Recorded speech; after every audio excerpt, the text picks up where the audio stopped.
Hello, welcome back to the channel. Today, we're diving headfirst into creating and managing project deliverable checklists using Zoho Project.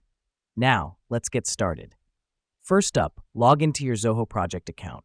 The reason we do this is simple. It's the gateway to all the incredible features Zoho offers. Next up, head over to the Projects tab. This is where you'll find all your ongoing projects. Click on the specific project you want to manage. Now that we've done that, you'll be redirected to the projects page. Here's where the magic happens. Find and click on the Tasks and Milestones tab. This helps us because it's where we get to create our deliverable checklists. Click on Add Task. This will bring up a form where you can fill out the details of your deliverable. Now this is important. In the task name field, write a clear, concise name for your deliverable. In the description field, detail what the deliverable is and its requirements. Remember to set a due date for the deliverable in the due date field. The reason we do this is to keep our project on track and ensure we're meeting our milestones on time.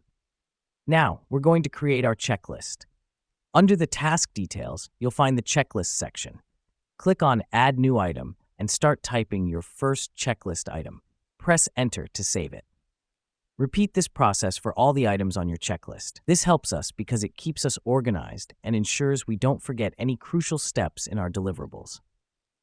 Finally, to manage your checklist, simply go to Tasks and Milestones and click on the task. You can check off items as you complete them, add new items, or delete unnecessary ones. This ensures that your checklist is always up to date and reflects the current status of your project deliverables. And there you have it. In just a few simple steps, you've learned how to create and manage project deliverable checklists in Zoho Project. Thank you for joining me today, and I look forward to seeing you in our next tutorial. Goodbye for now.